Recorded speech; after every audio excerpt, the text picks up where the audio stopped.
हमारा रुकना माननीय पवन खंडेलवाल जी के यहाँ हुआ है। पवन खंडेलवाल जी के हम रुके और हम जब नीचे से ऊपर की ओर जा रहे थे कक्ष में, तो हमने कहा कि बहुत अच्छा सूचना मिली कि आप लोगों ने बहुत अच्छी व्यवस्था करी। तो पवन खंडेलवाल जी कह रहे थे, गुरुजी भोलेनाथ जी ने करा ली और पूर्वजों का आशीर्वाद था तो उन्होंने ये सब आयोजन करवा दिया। ये शिव तत्व,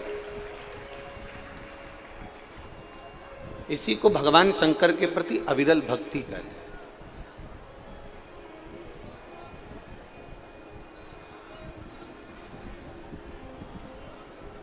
कल गाड़ी में बैठकर आ रहे थे तो सभी लोग बता रहे थे कि बहुत अच्छे से व्यवस्था करी गई है, पंडाल लगाए गए हैं, पीने के पानी की व्यवस्था करी गई है और फुहारे लगाए गए हैं जिससे गर्मी का टेम्परेचर थोड़ा सा कम हो पंडाल के अंदर। ऐसी व्यवस्था करी गई। और ये बिना शिव कृपा के कुछ नहीं हो सकता, बिना शंकर जी की कृपा के कुछ नहीं हो सकता।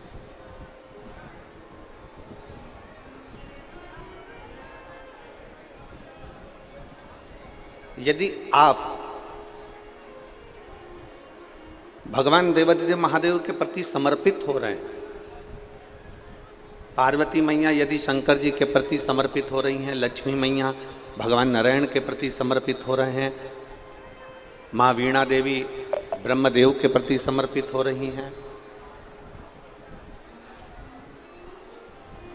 आपका समर्पण यदि है, आप अगर समर्पण की भाषा को जानते हो, समर्पित की भाषा को जानते हो, तो ये भी मानकर चलना कि हम जिसके ऊपर समर्पित हो जाते हैं फिर वो हमको संभालने लगता। एक छोटी सी भाषा से, छोटी सी बात से अपन अपनी कथा को आगे बढ़ाना चालू करें। मेरी माताएं बैठी हैं, वो जानती हैं जब छोटा सा बच्चा रहता है तो गोदी में पड़ा रहता है।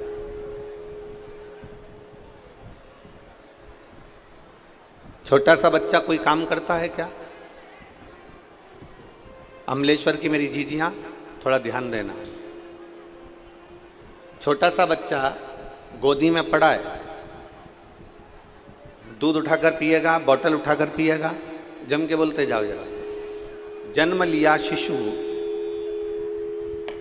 गोदी में पड़ा हुआ 15 दिन का बालक, 20 दिन का बालक दूध की बाटल उठाकर दूध नहीं पीता।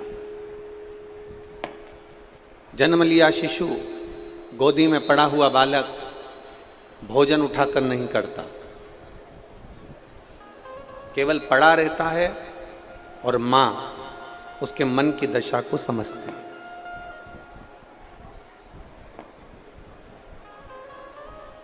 मां उसके भीतर की दशा को समझ रही है। बच्चे को भूख लगी, मां ने उसका चेहरा पढ़ लिया और मां ने उसको दूध पिला दिया। बच्चे का पेट दुखा, मां ने समझ लिया, उसको दवाई दे दी।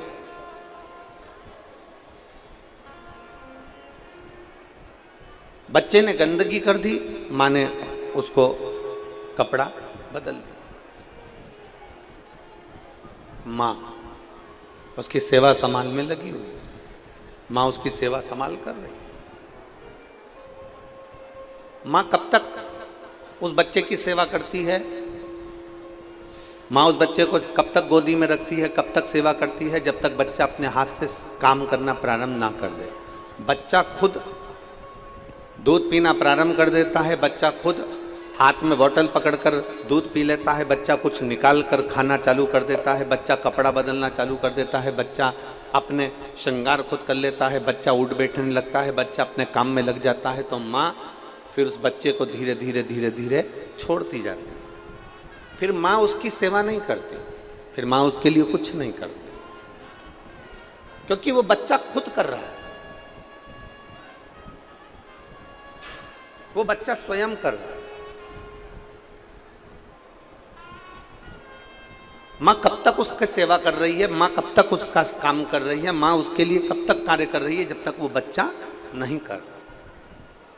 पर जैसे ही बच्चे ने काम करना प्रारंभ कर दिया, जैसे ही बच्चे ने दूध पीना प्रारंभ कर दिया, जैसे ही बच्चे ने अपने कपड़े पहनना चालू कर दिया, जैसे ही बच्चे ने रोटी निकाल कर खाना चालू कर दी, बच्चे ने फ्रिज खोलकर पानी पीना चालू कर दिया, मटके के पास गया, हंडे के पास गया, वहाँ से पानी लाया, पी लिया, बच्चे ने अपना काम करना चालू कर दिया, तो माँ धीरे धीरे उसका काम करना बंद कर देती है, छोड़ देती है। पर बच्चा जब तक माँ के ऊपर आश्रित रहता है, बच्चा जब तक माँ के ऊपर समर्पित रहता है, बच्चा जब तक माँ के प्रति समर्पण रखता है, तब तक माँ उसका पूरा ध्यान रखती है, उसके लिए सारी व्यवस्था करती है। और बच्चा जब माँ पर समर्पित नहीं होता, बच्चा जब माँ पर समर्पण नहीं रख पाता, बच्चा जब स्वयं काम करने लगता है, बच्चा स्वयं अपना कार्य करने लगता है, तो माँ धीरे धीरे उसको अपने कार्य के लिए छोड़ देती है। उसी तरह जैसे ये बच्चे की कथा है, जैसे ये माँ का चरित्र है, उसी तरह हमारा जीवन चरित्र है। हम जब तक देवाधिदेव महादेव पर समर्पित होकर चलते हैं, तो महादेव भी हमारा ध्यान रखता है और हमारी पूर्ण तरह से व्यवस्था करता है।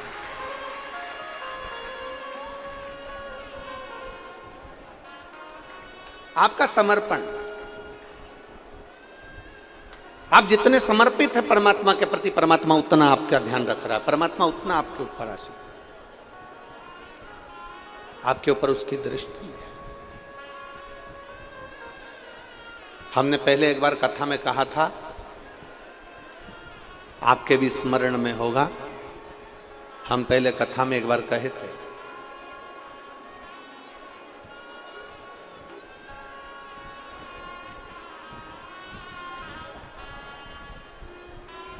हम पहले कथा में आपको कहे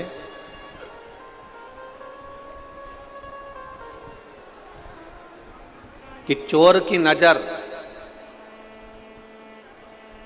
आपके धन पर होगी, चेन पर होगी, मंगलसूत्र पर होगी।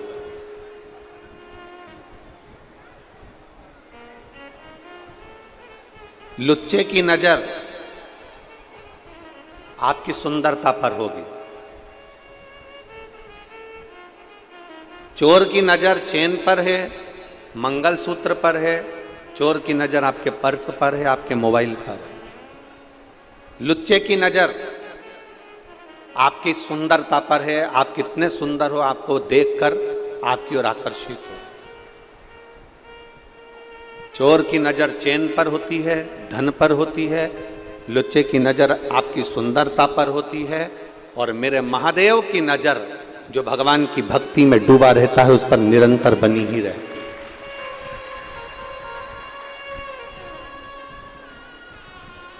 और भक्ति में दिखावा नहीं होता, समर्पण में कोई दिखावा नहीं, समर्पण दिखावे से परे है, समर्पण में कोई दिखावे का काम नहीं।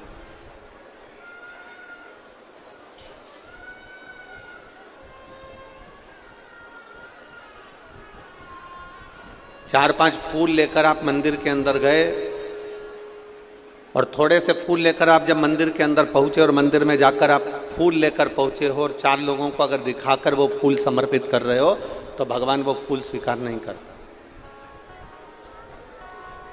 आपका वो समर्पण श्रेष्ठ नहीं है। आपने अगर दिखावा कर कर कुछ कार्य किया है, तो वो उसमें श्रेष्ठता नहीं है। आप किसी को बताकर अगर कुछ दे रहे हो, तो उसमें श्रेष्ठता नहीं। आप किसी को जताकर अगर भोजन करा रहे हो, तो उसमें श्रेष्ठता नहीं। शिव महापुराण की समर्पण, शिव महापुराण की कथा कहती है कि आप किसी से मत कहो, अपने हृदय से, अपने चित्त से, अपने मन से, केवल समर्पण भाव से, समर्पित भाव से, अपने को हृदय से, समर्पण भाव से हमें केवल प्रदान करना, केवल प्रदान।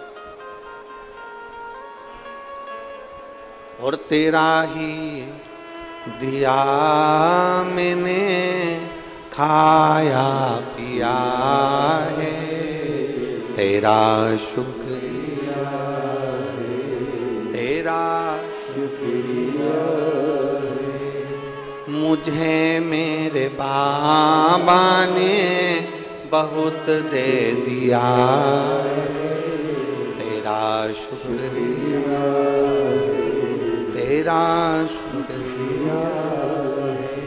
जितना हो सकता है समर्पण भाव में कार्य करें।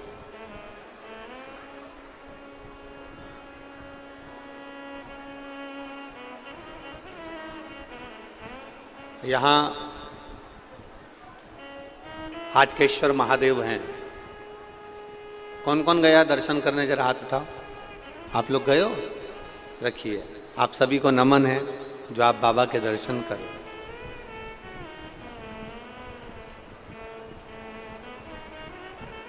हाटकेश्वर महादेव का एक बड़ा सुंदर चरित्र यहाँ पर आप और आपके बीच में बैठे हुए शिव भक्तों से सुनने को मिलता है कि खारू नदी के तट पर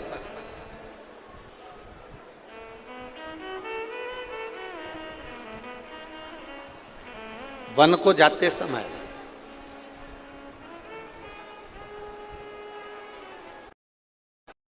शंकर भगवान के पार्थिव शिवलिंग का निर्माण करते हैं, उसकी पूजन करते हैं, उसकी आराधना करते हैं, उसकी अर्चना करते हैं। तो मैं भी करूं,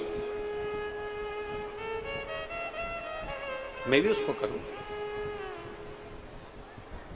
पर यही होना चाहिए। अगर पिताजी भजन करते हैं ना, तो भजन का बल बेटे में आना चाहिए। पिताजी कीर्तन करते हैं तो कीर्तन का बल बेटे में आना चाहिए। पिताजी अगर सत्संग करते हैं तो सत्संग का बल बेटे में आना चाहिए। पर हमारे यहां पर थोड़ा उल्टा हो जाता है। यहां अगर पिताजी नशे में डूबे हैं ना, तो बच्चा भी नशे में डूबने का प्रयास करता है।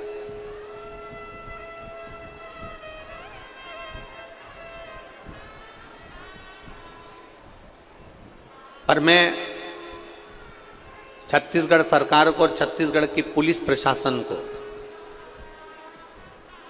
छत्तीसगढ़ की पुलिस प्रशासन को धन्यवाद देता हूं कि कहीं पर कोई प्रदेश की पुलिस एक नियम संचालित नहीं करती, पर छत्तीसगढ़ की पुलिस ने एक नियम संचालित कर रखा है। नशा मुक्ति के लिए बहुत जागरूकता कर रखी है छत्तीसगढ़ पुलिस।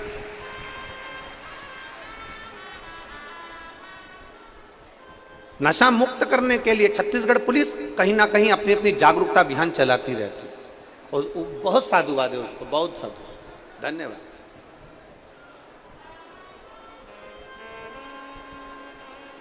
शिव महापुराण की कथा कर रही है। पिताजी सत्संग में डूबे हैं तो बेटे को सत्संग में जाना चाहिए। पिताजी भजन में डूबे हैं तो बेटे को भजन की ओर अग्रसर होना चाहिए।